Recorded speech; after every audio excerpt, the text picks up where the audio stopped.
11-й.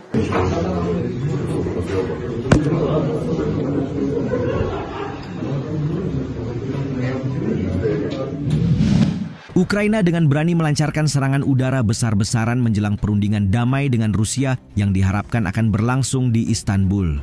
Apa yang sebenarnya diharapkan Kiev? Yang pasti kejadian kali ini tidak akan berlalu begitu saja tanpa konsekuensi yang nyata dari kemarahan Putin. Terlebih CNN melaporkan serangan drone tersebut menargetkan pangkalan udara dan menghancurkan puluhan pesawat tempur milik Rusia. Apakah Ukraina mampu membuat keadaan berimbang setelah ini? Simak pembahasan lengkapnya dalam ulasan berikut.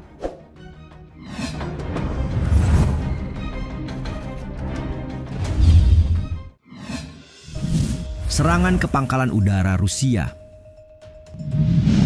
Ukraina melancarkan serangan drone besar-besaran terhadap pangkalan udara militer Rusia sehari sebelum delegasinya dijadwalkan bertemu dengan pihak Rusia untuk putaran kedua perundingan.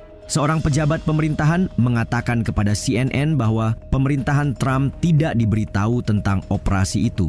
Sedang serangan tampaknya dimaksudkan untuk mengirim pesan kepada Rusia bahwa Ukraina masih dapat memberikan tekanan, mengingat Putin bertindak sebagai satu-satunya pihak yang berhak membuat keputusan sejauh ini.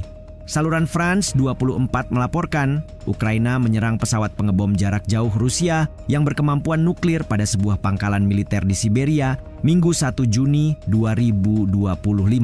41 pesawat pengebom dihancurkan, menandai serangan pertama terjauh dari garis depan yang berjarak lebih dari 4.300 km menurut Dinas Rahasia Ukraina dan blogger militer pro-Rusia. Video dan gambar yang diunggah di media sosial menunjukkan pesawat pengebom strategis Rusia terbakar di pangkalan udara Blaya di utara Irkutsk. Seorang pejabat intelijen Ukraina pada gilirannya mengonfirmasi bahwa Dinas Keamanan Ukraina melakukan serangan drone besar-besaran terhadap lebih dari 40 pesawat militer Rusia. Sumber Ukraina lainnya yang berbicara dengan syarat anonim kepada Reuters di Kiev mengatakan pesawat pengebom strategis Tu-95 dan Tu-22 termasuk di antara sasaran yang ditargetkan.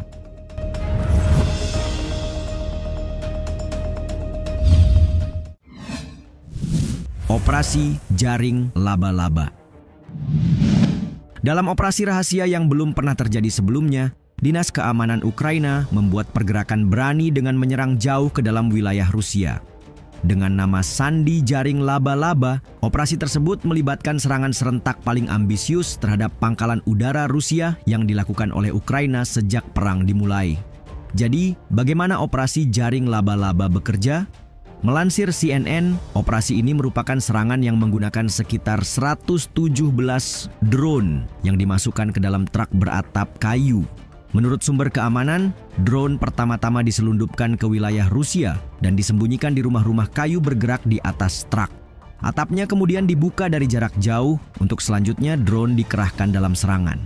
Masih berdasar pada rincian seorang pejabat kepada Reuters, serangan penuh perhitungan ini disebutnya memakan waktu lebih dari 1,5 tahun untuk dilaksanakan dan diawasi secara pribadi oleh Presiden Ukraina. Presiden Zelensky sendiri menyebut serangan tersebut sebagai operasi jarak jauh terbesar dalam lebih dari 3 tahun perang. Ini adalah hasil yang benar-benar brilian dan dicapai sepenuhnya oleh Ukraina. Zelensky memuji dalam sebuah pernyataan di Telegram. Pasukan Rusia menderita kerugian yang sangat nyata dan sepantasnya, katanya menambahkan.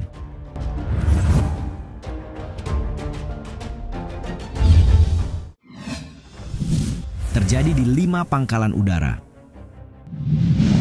Sejalan dengan klaim Ukraina, Kementerian Pertahanan Rusia dalam pernyataan di Telegram juga mengonfirmasi adanya serangan drone FPV dari Kiev pada hari Minggu. Terdapat 5 pangkalan udara yang menjadi target tersebar di antara wilayah Murmansk, Irkutsk, Ivanovo, Ryazan, dan Amur.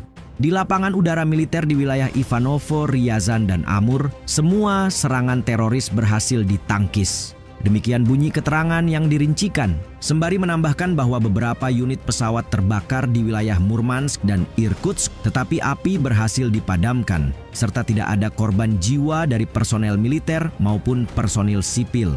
Adapun pelaku teror, katanya lagi, berhasil diamankan. Kendati demikian, kerugian jelas ada. Sebagaimana salah satu perwira militer Ukraina yang tak ingin diungkap identitasnya, menyebut serangan Kiev membuat Rusia mengalami kerugian sebesar 7 miliar dolar Amerika Serikat. Selain 41 pesawat tempur yang menjadi sasaran, Dinas Keamanan Ukraina sekalian mengklaim 34% dari pesawat tempur pembawa rudal jelajah strategis yang ditempatkan di pangkalan utama Angkatan Udara Rusia mewakili kerugian dalam target penghancuran.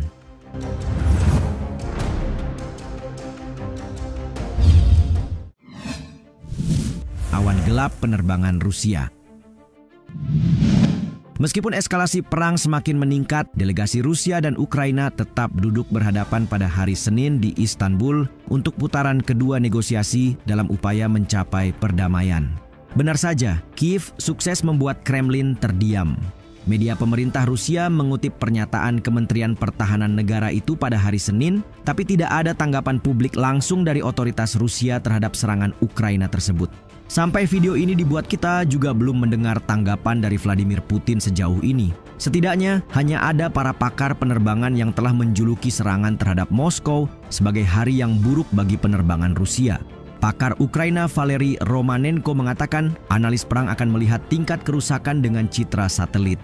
Kemudian kita dapat menilai hasil serangan ini dan menentukan seberapa menyakitkan serangan bagi Rusia, katanya dalam wawancara yang dilansir ABC News. Romanenko sekaligus mencatatkan ketimpangan, di mana serangan hebat terhadap pesawat pembom strategis besar Rusia nyatanya hanya dilakukan oleh pesawat nirawak kecil dan murah. Setiap jenis peralatan militer memiliki titik lemahnya. Untuk pesawat, titik lemahnya adalah tangki bahan bakar. Ia menjelaskan, jika drone mendarat di atas tangki bahan bakar dan muatan kumulatif kecil meledak dan menembus tangki, kita akan melihat apa yang kita lihat hari ini di Olenegorsk dan Blaya, katanya lagi.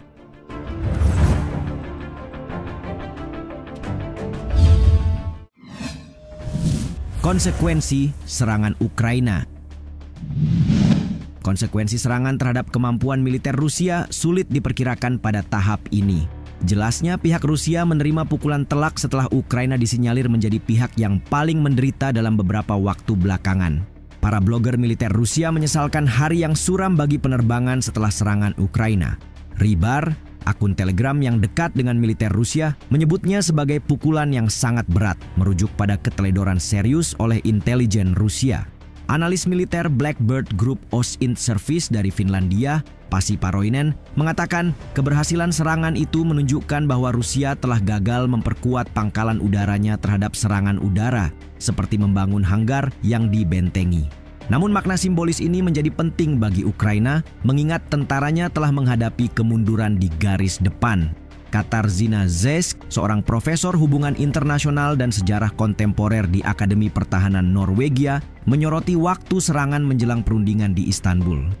Kepada The Moscow Times, ia berkata, Ukraina memahami bahwa satu-satunya cara untuk memaksa Putin agar serius berunding adalah dari posisi yang kuat. Karena itu, ketika ia tidak punya pilihan, serangan penuh pertimbangan akhirnya dilancarkan. Sebagaimana diketahui, Putin berulang kali menepis gagasan untuk berunding, mempertanyakan mengapa ia ingin melakukannya. Menyoroti kelemahan dan kerentanan Rusia dapat memengaruhi dinamika perundingan dan memperkuat pengaruhnya di meja perundingan, ia menjelaskan.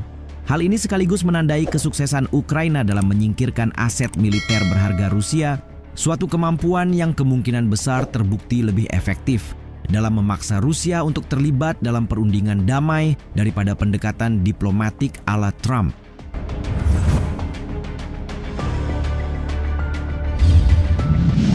Setiap mendekati perundingan damai yang diharapkan membawa hasil positif, baik Ukraina maupun Rusia senantiasa meningkatkan serangan di medan tempur guna memperkuat posisi masing-masing di meja perundingan.